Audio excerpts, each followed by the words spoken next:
লেখক হাফিজাহুল্লাহ তিনি বললেন যে এ থেকে সকল যত রকমের ভ্রান্ত দলগুলি সবগুলি এই ভ্রান্ত পথে গেছে। এর একটি কারণ, সেটি হচ্ছে এই দলগুলি কোরআন এবং সুন্নাহকে সালাফগণ যেভাবে বুঝেছেন সেভাবে না বোঝা।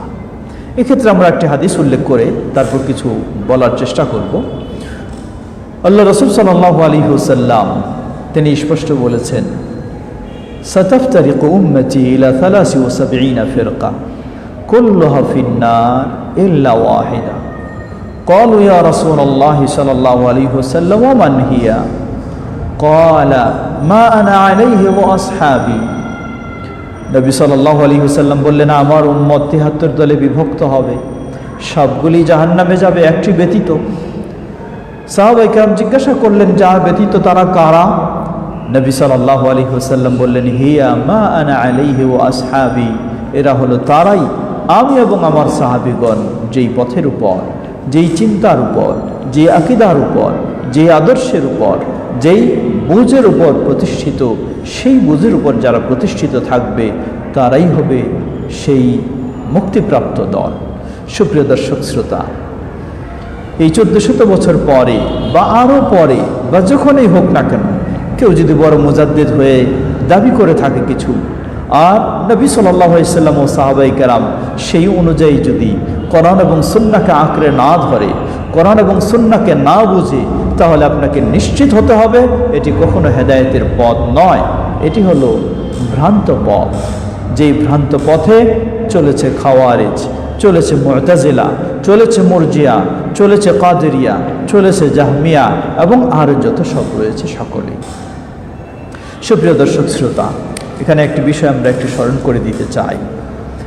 আজকে এই চিন্তাকে বর্জন করার কারণে, অর্থাৎ এই নীতিমালা থেকে ভ্রষ্ট হওয়ার কারণে সিরাতে মুস্তাকিম থেকে বিচ্যুত হচ্ছে। নীতিমালা কি? তা হলো কোরআন এবং সুন্নাহকে আঁকড়ে ধরতে হবে, আর কোরআন এবং সুন্নাহকে বুঝতে হবে যেভাবে সালাফগণ বুঝেছেন। যদি না হয় তাহলে অবশ্যই সে ভ্রান্ত পথের দিকে যাবেই যাবে, এতে কোনো সন্দেহ নেই। এজন্য যারা এই ভ্রান্ত পথে গেছে এবং সেই চিন্তার ধারাবাহক আজও রয়েছে, তাদের মধ্যে উল্লেখযোগ্য একটি দল, সেটিকে যা এক বাক্যে চেনা হয় খারেজি বলতে। আমরা বিভিন্ন সময়ে এর বর্ণনা দিয়েছি, অতি সংক্ষিপ্তভাবে এই বিষয়ের সাথে সম্পৃক্ত হিসাবে আমরা একটু স্মরণ করে দিতে চাই। খারেজি কাকে বলা হয়?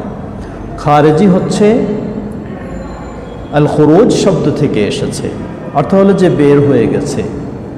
বের হয়ে যাওয়া তার দুই দিক, একটি হলো কোরআন এবং সুন্নাহ অনুযায়ী যে সিরাতে মুস্তাকিম, এই সিরাতে মুস্তাকিম থেকে সে বের হয়ে গেছে, সঠিক পথ থেকে সে বিচ্যুত হয়েছে, সঠিক ইসলাম থেকে সে দূরে সরে গেছে, যদিও সেই ইসলামের কথা মুখ দিয়ে সবসময় আওড়াচ্ছে। দ্বিতীয়, ওয়াল খুরুজ আলা আইম্মাতিল মুসলিমিন, মুসলিম শাসকদের বিদ্রোহ ঘোষণা করা, এটি হলো তাদের আরেকটি স্বভাব, যার কারণেই তাদেরকে খারিজি বলা হয়। ইসলামের ইতিহাসে সর্বপ্রথম আমিরুল মুমিনিন উসমান ইবনে আফফান রাদিয়াল্লাহু তাআলা আনহু তার বিরুদ্ধে বিদ্রোহ ঘোষণা করেছে, তাকে হত্যা করেছে। তারাও দাবি করে কোরআন নিয়ে, আবার আমিরুল মুমিনিন উসমান ইবনে আফফান রাদিয়াল্লাহু আনহু কে তা তো বলার অপেক্ষা রাখে না। চতুর্থ খলিফা আলী ইবনে আবি তালিব রাদিয়াল্লাহু তাআলা আনহু, তাকেও তারা কোরআনের দলিল দিয়ে, ইনিল হুকমু ইল্লা লিল্লাহ, এই দলিল দিয়ে, স্লোগান দিয়ে আলী রাদিয়াল্লাহু আনহুকেও কাফের ফতোয়া দিয়ে তারা আলী রাদিয়াল্লাহু আনহুকেও হত্যা করেছে এবং নিজেদেরকে তারা বড় মনে করেছে যে তারাই হলো সবচেয়ে বড় ইমানদার, দিনদার। লা হাওলা ওয়ালা কুওয়াতা ইল্লা বিল্লাহ। এইসব খারিজিদের যারা এই চেতনার মানুষ, বিশেষ করে যুব সমাজকে আমরা স্মরণ করে দেব, কিভাবে আপনি চিনবেন, জানবেন যে তারা এই চিন্তার, বাহ্যিকভাবে দেখা যাবে কিন্তু আসলে তারা ভ্রান্ত। কয়েকটি আলামতের কথা আমরা স্মরণ করে দিই। প্রথম হচ্ছে আত-তাকফির বিল মাআসি। এদের আকীদা বিশ্বাস হলো, কোনো মুসলিম যদি কোনো অপরাধে লিপ্ত হয়, কবিরা গুনায় লিপ্ত হয়, তাহলে তারা ডাইরেক্ট তাকে কাফের বলে ফতোয়া দেয়। এটি হলো তাদের বিষয়। কাফের বলে ফতোয়া দিয়ে ওই মুসলিমের জানমাল সব কিছু অপহরণ করা বা ভোগ করা বা লুণ্ঠন করা হালাল বলে ফতোয়া দেয়। দ্বিতীয়, খুরুজ আলা আইম্মাতিল মুসলিমিন ইতিকাদান ওয়া আমালান, মুসলিম শাসকদের বিরুদ্ধে তারা বিদ্রোহ ঘোষণা করা, এটা তারা সবসময় বৈধ মনে করে, যেটি ইসলামে হারাম। তৃতীয়, খুরুজ আলা জামাআতিল মুসলিমিন ওয়া মুআমালাতিহিম মুআমালাতাল কুফফারি ফিদ দারি ওয়াল আহকাম, মুসলিম সংখ্যাগরিষ্ঠ দল, উল্লেখযোগ্য মুসলিম ব্যক্তিদের, মুসলিম দল, তাদের বিরুদ্ধেও বিদ্রোহ ঘোষণা করা এটি শরীয়তের বিষয় তারা মনে করে, এবং তাদেরকে কাফের বলে ফতোয়া দেওয়া নিজেদের সাথে যখন মিলবে না, যার ফলে তাদেরকে কাফের বলে ফতোয়া দিয়ে কাফেরের সাথে যে আচরণ হওয়া দরকার মুসলিমদের সাথে সেই আচরণ তারা করে। চতুর্থ, যুহুরু সীমা আস-সালিহিন আলাইহিম ওয়া কাসরাতিল ইবাদাতি কাস-সালাতি ওয়াস-সিয়ামি ওয়া আসরাস সুজুদ, আপনি তাদেরকে দেখে মনে করবেন, যেহেতু আমরা বলছি, আমরা নয়, আল্লাহ রাসূল সাল্লাল্লাহু আলাইহি ওয়াসাল্লাম বলেন ইয়ামরিকুনা মিনাদ-দীনি কারামিয়াতিস সাহাম, আল্লাহ রাসূল সাল্লাল্লাহু আলাইহি ওয়াসাল্লাম বলেন ইয়ামরিকুনা মিনাদ-দীন, তারা দিন থেকে বের হয়ে যাবে। তীর নিক্ষেপ করলে নিক্ষিপ্ত বস্তু থেকে তীর যেমন বের হয়ে যায়, ঠিক সেই ধরনের দিন থেকে তারা বের হয়ে যাবে। অথচ বাহ্যিকভাবে দেখতে মনে হবে তারা আপনার চেয়ে শতগুণে দিনদার, শতগুণে ইবাদতকার। এই জন্যই তাদের একটি আলামত হলো, বাহ্যিকভাবে আপনি দেখবেন যুহুরু সীমা সালিহিন আলাইহিম, মনে হয় তারা অত্যন্ত ভালো নেককার মানুষ, পরহেজগার মানুষ, খুব দিনদার মানুষ, খুব বুজুর্গ মানুষ, ইবাদত তাদের হিসাব নেই।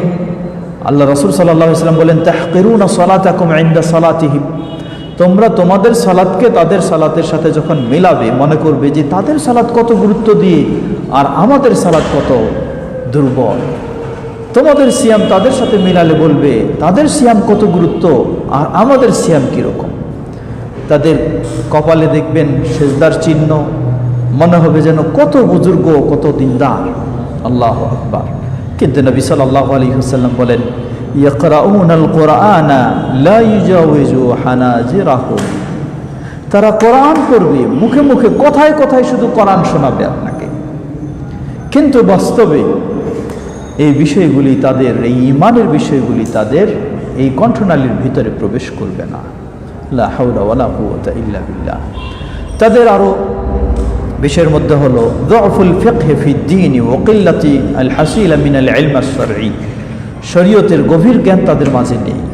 বাহ্যিক কিছু কোরআন সুন্নাহর দলিল মুখস্থ করে আপনাকে শোনাবে, কিন্তু মনে হবে, আপনি মনে করবেন যে অনেক বিরাট আলেম, হাদিসের নাম্বার শোনায়, এই শোনায়, সেই শোনায়, কিন্তু আসলে তার ভিতরে কোরআন সুন্নাহর গভীর জ্ঞান বুঝ নেই।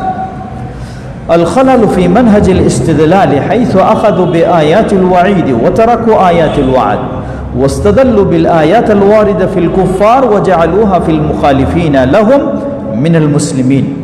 এবং তাদের পাবেন আরো, তারা কোরআন সুন্নাহ থেকে দলিল গ্রহণের ক্ষেত্রে তাদের বড় ধরনের ত্রুটি।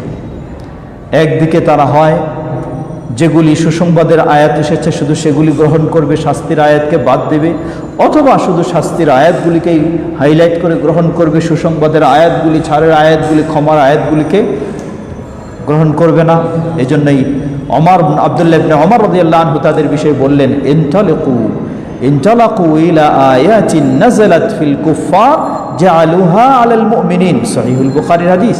তিনি বলছেন যে এদের স্বভাবটা হলো তারা কোরআন এবং হাদিসের দলিলগুলি সেট করবে, যেইগুলি সরাসরি কাফেরদের বিষয়ে বলা হয়েছে, এগুলি মুমিনদের বিষয়ে তারা প্রয়োগ করে মুমিনদেরকে কাফের বলে ফতোয়া দেওয়ার চিন্তা করবে। এটি হবে তাদের।